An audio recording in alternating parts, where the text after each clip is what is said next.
Racha total na extrema-direita brasileira. Cada vez mais o Flávio Rachadinha fica isolado e desmoralizado perante seus pares. O Malafaia, mais uma vez, destruiu a candidatura do Flávio Rachadinha. Desacreditou o filho do ex-presidente. Tá ficando complicada a situação do Flávio. Apesar que ele é o único candidato, tanto da direita quanto da extrema-direita e também da oposição, que tem chance de disputar o segundo turno com o presidente Lula. Mas o problema é que a gente vai percebendo que lideranças da direita brasileira, até o próprio Malafaia, parece que eles estão de saco cheio com o poder e a influência da família Bolsonaro junto aos eleitores que se dizem conservadores, muitos nem são, né? E essa turma que se identifica muito com a extrema-direita. Mas está surgindo uma figura aí que em breve se transformará no principal inimigo do bolsonarismo, que é o Nicolas Ferreira, conhecido também como Nicole. Mas antes de continuar, meus amigos e minhas amigas, quero pedir para você aquele grande favor, deixa o like e comente também no vídeo. Vamos ampliar o bom debate. E quem puder também, manda uma contribuição de qualquer valor através dessa chave Pix que está aí, o QR Code dela. E é essa chave aqui, ó, pixdocerrado@gmail.com. E quem quiser mandar uma mensagem e uma contribuição para o nosso canal que faz a disputa contra a extrema-direita brasileira, espalhando a verdade para combater as mentiras, tem também o Live Pix. Você contribui e manda uma mensagem. Assim que a gente receber a mensagem, nós vamos ler ela aqui em um dos nossos vídeos. Bom, continuando, amigos e amigas, o assunto da internet, né? Daquelas pessoas que acompanham e publicam sobre política, com certeza foi o Nicolas Ferreira indo assistir o jogo da Copa do Mundo. Muitos dizem que ele usou dinheiro público, ele nega, mas a verdade é essa aqui, né? Ele está curtindo o dinheiro público adoidado. Está curtindo a vida pública adoidado, né? Fizeram esse meme. O bom é que a esquerda brasileira agora aprendeu a fazer memes. E estão ficando muito bons. Mas, e tem debate também em relação a isso. Pra vocês terem uma ideia, o Rogério Correia, deputado federal de Minas Gerais, né? Mesmo estado do Nicolas Ferreira, também conhecida como Nicole, porque ele subiu lá na tribuna da Câmara de peruquinha, fazendo bagunça, né? Não respeita as instituições. Mas esse é o momento do Brasil, viu? Neste momento, pessoas que não respeitam as instituições estão crescendo politicamente. Mas isso só vai mudar a partir do momento em que os eleitores levarem a sério o voto e parar de votarem nesses influencers aí que se dizem políticos, que se aproveitam, né, das benesses que os cargos eletivos oferecem. Mas tem aí esse tweet, né, do deputado federal do Partido dos Trabalhadores de Minas Gerais, o Rogério Correia, ele publicou, e aí ele escreveu o seguinte, ó, abre aspas, né? Chupetinha como ele é. Apelido do Nicolas Ferreira é Chupetinha, né? Tá aqui escrito, ó. Tá aqui, peraí, aqui, ó. Aí. Chupetinha como ele é.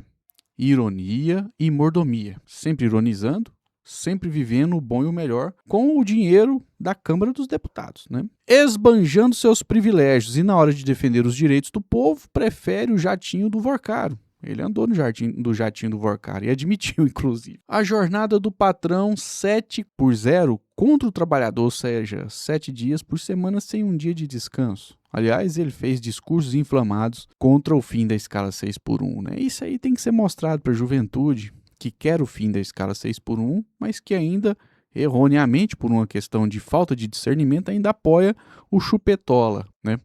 Esse é o apelido dele. Colocaram esse apelido nele, Chupetinha. Aí a gente chama ele de Chupetola. O fim da escola pública e a disseminação de preconceitos. Ele foi defender lá na Câmara dos Deputados o tal do homeschooling, que é uma das piores atrocidades que se pode cometer contra as crianças do Brasil, que hoje enfrentam, infelizmente, um ambiente que não é tão propício para aquelas brincadeiras que há muitos anos atrás até, se brincava, jogar um golzinho na rua, ter uma convivência com os colegas, né? Isso, infelizmente, está cada vez mais raro no Brasil, principalmente nas capitais. No interior, né, ainda tem. Mas e aí o Nicole está defendendo o homeschooling, que na prática significa tirar as crianças da convivência com outras crianças. Isso aí é uma atrocidade. Deixar somente nos ambientes de igreja, nos ambientes familiares, inclusive favorece os abusadores. porque na escola muitas vezes é que as crianças fazem denúncias contra aqueles que abusam delas. Muitas vezes líderes religiosos ou até mesmo familiares. Então esse debate a esquerda tem que fazer com força total e mostrar para a população que isso é sabotar a infância de muitas crianças. Então, é preciso dizer em alto e bom som, não ao homeschooling, porque isso é uma violência contra a infância das crianças. E tem gente espertalhona aí que vai querer ganhar dinheiro com isso, e o Brasil não pode permitir que essa desgraça atrapalhe a vida das nossas crianças. As crianças têm que frequentar a escola e conviver com outras crianças. Bom, e a Nicole foi lá, né, para os Estados Unidos, curtindo a vida doidada e zombou daqueles que não podem ir. Vamos lá? Olha aqui, ó. Não, papai, chora, entendeu? Estou com inveja que eu posso vir de boa, andar no meio das pessoas, entendeu? Assistir um jogo, voltar daqui a pouco para casa. Aí vocês têm raiva. Receber o carinho das pessoas. Exatamente, é isso. Agora... Não tem nada a ver, viu, Nicolas? E detalhe, né? Vossa Excelência é um político, e política é esculhambado mesmo. Aliás, políticos têm que ser esculachados e tem que saber dar respostas também, né? Bom, esculacho não quer dizer violência física, tá totalmente errado qualquer tipo de violência física, inclusive contra o chupetola. Mas a esculhambação e a crítica, ela tem que acontecer, principalmente quando o cara pega um avião meio de semana, e vai para os Estados Unidos. Ele que, né, fez discursos inflamados contra a possibilidade dos trabalhadores CLT que não têm 2 dias de descanso ainda, terem 2 dias de descanso. Olha só, por isso o povão tem que ser politizado. As pessoas têm que entender o poder que o voto tem, porque essas figuras, igual o Nicolas Ferreira, só entram lá na Câmara dos Deputados, ou no Senado, ou nas Assembleias Legislativas, ou nas câmaras municipais, por causa dos eleitores, né? Eles não chegam lá dando golpe, vamos, né, dizer assim. Eles não chegam lá tomando posse de um cargo sem serem votados. Somente os suplentes de senador, né? Então eles só chegam lá por causa do voto, e o povo tem que aprender a votar melhor e ver se consegue levar para o ostracismo essas figuras. Eu acho que nós estamos avançando nessa direção. Então, veja só, ele só está curtindo o dinheiro público adoidado porque realmente foi dado a ele o cargo através do voto. Ele conquistou os votos. E veja só que interessante isso aqui. Abertura da Copa ao som de Eminem. Bom, e tá aí. Esse Júlio Freires escreveu o seguinte, ó. Você perdeu o jogo da seleção brasileira porque estava trabalhando? Perguntou. Aí ele explicou, né? O Nicolas Ferreira, não. Ele assistiu em loco, né? Ou seja, lá no estádio. Nos Estados Unidos, pago com o seu dinheiro dos impostos. Bom, ele pode ter ido com o salário dele de deputado, às vezes não usou o verbo de indenização da Câmara. Eu espero que a esquerda investigue isso, se ele realmente não usou, ou se ele não ganhou dinheiro de algum banqueiro aí, tipo o Vorcaro, né? Ou de algum dono de site de aposta, sei lá.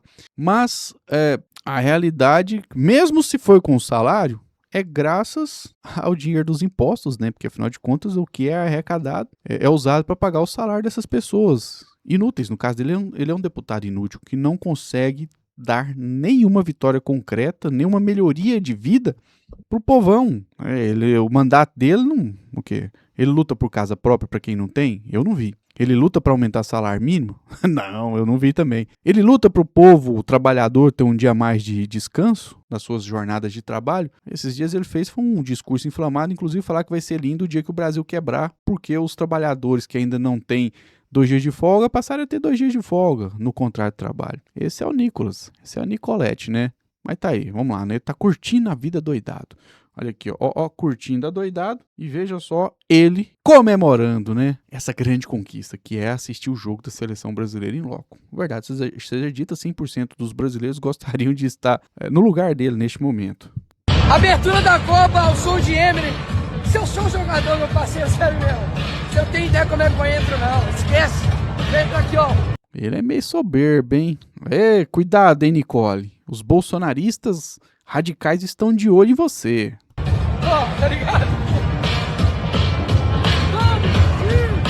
Bom, mas a direita brasileira vai de mal a pior, né? Tem um sujeitinho igual o Nicolas, considerado, daqui a pouco eu vou pôr o vídeo do Malafaia, como o futuro da direita. Minha Nossa Senhora. Direita, até o ano de 2010, discutia taxa de juros, modelo de Estado brasileiro, privatizações e o papel do Estado na economia. Discutiam com propriedade. O que eles defendem é totalmente errado e prejudica a vida do povo. Mas eles faziam essa discussão. Inclusive, eles tinham coragem. A Nicole chegou a lenha, né, no fim da escala 6x1, mas não votou contra, não. A Júlia Zanatta foi muito mais coerente do que ele. Por isso ela é cotada para ser a vice do Rachadinha, apesar dela não saber nem qual que é o índice de inflação do Brasil, o que demonstra, né, total e completo despreparo. E mais uma vez, amigos e amigas, lembro a vocês, dá aquele like. Se não tiverem inscritos no canal, se inscreva. E por favor, né, compartilhe este vídeo. Olha, o Alan dos Santos, que é um dos caras mais fiéis à seita bolsonarista, sabe que os Bolsonaros, a família Bolsonaro, tem que ter uma convivência de gratidão com ele, porque ele é um cara fiel, ele é um cara coerente. Veja que ele lembrou, na verdade ele até desafiou, né, o Nicolas a mostrar se tinha alguma coisa antes, né, de usar o nome do Bolsonaro para se eleger, porque a verdade seja dita, a Nicole não tinha força política própria, não. Agora está tentando se apropriar da seita da extrema-direita, né? Ele está querendo transformar o bolsonarismo em nicolaísmo. Vai conseguir, não. Porque os próprios bolsonaristas não vão deixar. Essa fala do Alan dos Santos parece que não é de agora, eu não sei também de que dia que é, mas está viralizada na internet, eu vou colocar aqui. Não é que eu estou dizendo que o Nicolas, o Cleitinho e os outros deputados, eles são traidores. Não, não é isso não. Até mesmo porque eu não acredito que seja. Mas o fato é, isso é um fato. Essas pessoas hoje andam de jatinho e ontem eles não tinham de cair mortos. Eles não tinham de ir para ônibus. Essa galera antes do Bolsonaro, nem bicicleta eu acho que tinha. Isso não é exagero de minha parte. Se eles acharem que eu tô sendo exagerado aqui agora, eles podem falar. O Nicolas pode falar, não, olha, eu tinha moto, tinha carro, tinha profissão. Beleza, fala aí, mostra aí, antes de ser vereador. Cleitinho. Bom, o Alan dos Santos pegou pesado, hein? Mas pegou pesado, diz que eles eram pobretões. Aliás, uma perguntinha bem básica também, né? O Nicolas Ferreira já trabalhou de carteira assinada? Eu acho que não. Como que ele vai se colocar como porta-voz da classe trabalhadora, sendo que ele não sabe o que é ter um emprego de carteira assinada? Nada contra, né? Porque tem gente que já começa a trabalhar, por exemplo, depois de ser aprovado num bom concurso público. Às vezes até com uns 25 anos de idade. Nada contra. Quem puder, que faça isso. Mas os políticos, os representantes da sociedade, eles têm que entender a dor do povão. Mas o povão também tem que largar de ser trouxa e não votar nessas figuras, né? Agora, segundo o Silas Malafaia, o Malafaia realmente ele diminuiu o Flávio Rachadinha para exaltar o Nicolas. Engraçado, né? Primeiro o Malafaia queria o Tarcísio de Freitas. Ele não admitiu logo de imediato que iria apoiar o Flávio Rachadinha. Inclusive falou que o Rachadinha vai perder a eleição para o Lula. Tinha dito que a candidatura dele não tem musculatura. Desfez do companheiro, né, de luta política. Eu disse no início do vídeo, o único candidato hoje que vai disputar o segundo turno com o presidente Lula, se tiver segundo turno, se o Lula não ganhar no primeiro turno, é o Flávio Rachadinha. E aí eles ficam desmerecendo a força política dele. Afinal de contas, o próprio Jair Bolsonaro indicou o Rachadinha como seu sucessor. Eles deveriam, então, respeitar, já que o Bolsonaro é o Deus supremo deles, inclusive do Silas Malafaia, eles deveriam respeitar a vontade do Bolsonaro, mas não estão respeitando. E aí, o Malafaia resolve diminuir ainda mais o Rachadinha ao, em outras palavras, dizer que ele não vai ser o líder da oposição, que ele não vai ser o líder da direita. E, na verdade, ao que tudo indica, é ele que será, mesmo que uma parcela expressiva da direita não aceite isso, mas ele, dentro da direita, é o cara que mais vai ter votos, de agora para frente. E, então, eles não estão aceitando. Aí o Malafaia fala que é o Nicolas. Quer ver? Vamos lá. Nicolas Ferreira, quem ele é dentro do futuro da direita / bolsonarismo? Para mim, Nicolas é o futuro. Na minha visão, Nicolas é o futuro. Está amadurecendo, está crescendo. Já fiz críticas a ele, críticas pessoais. Estou falando da minha concepção. Para mim, não vai ser um filho de Bolsonaro que vai ser herdeiro de Bolsonaro, na minha concepção. Para mim, o herdeiro disso aí chama-se Nicolas. Mas bateu muito pesado. Se eu fosse os bolsonaros, eu ficaria com o pé atrás com o Malafaia. E outro que já rompeu de vez e viu que a casa tá caindo é o Romeu Zema. Romeu Zema não quer saber mais de bolsonarismo, não. Inclusive, o Eduardo Bananinha, esse é o apelido dele, né? Chamam ele disso. Foi o ex-vice-presidente, o Hamilton Mourão, que colocou esse apelido. O Eduardo Bolsonaro sugeriu o rompimento do bolsonarismo do Flávio Bolsonaro com o Partido Novo, evidenciando ainda mais o desgaste do Rachadinha junto aos aliados. Isso aí é o extremo da burrice política, né? Eles vão cortando as pessoas para terem no entorno deles somente os mais fanáticos. E é claro que esses mais fanáticos dão a eles os votos necessários para que eles continuem usufruindo das benesses dos cargos eletivos. Então a seita bolsonarista é o sustentáculo da família Bolsonaro. Eles preferem dispensar aliados, logicamente a chance do Rachadinha de vencer a eleição só está diminuindo, para que eles mantenham essa força política que é capaz de dar a eles os cargos eletivos que eles precisam para continuar mamando nas tetas do Estado. Essa é a verdade. E aí o Zema destruiu mais uma vez o Flávio Bolsonaro, quer ver? Teria como eu aplaudir alguém que se aproxima do maior banqueiro bandido da história do Brasil? Eu acho que é difícil alguém querer aplaudir quem esteve, quem conviveu com uma pessoa como ele. Então eu fiquei indignado e expressei a minha indignação e não mudo em nada. Para mim, quem anda com bandido merece ser visto com cautela. Boa. Então é isso, amigos e amigas. Por enquanto, todo esse racha da extrema-direita vai beneficiando a pré-candidatura do presidente Lula, que vai se consolidando como principal candidato da eleição de 2026 e vai aumentando as chances do presidente Lula de, pela quarta vez, vencer uma eleição presidencial. Se você não está inscrito em nosso canal, se inscreva, deixa seu comentário aí. O que você acha? Esse racha na extrema-direita vai ajudar o presidente Lula a se eleger no primeiro turno? Coloca aí nos comentários, né? Manifeste a sua opinião, engrandecendo o bom debate. Eu sou o Flávio Rezende, editor do canal A Voz do Cerrado. Um forte abraço e até o próximo vídeo.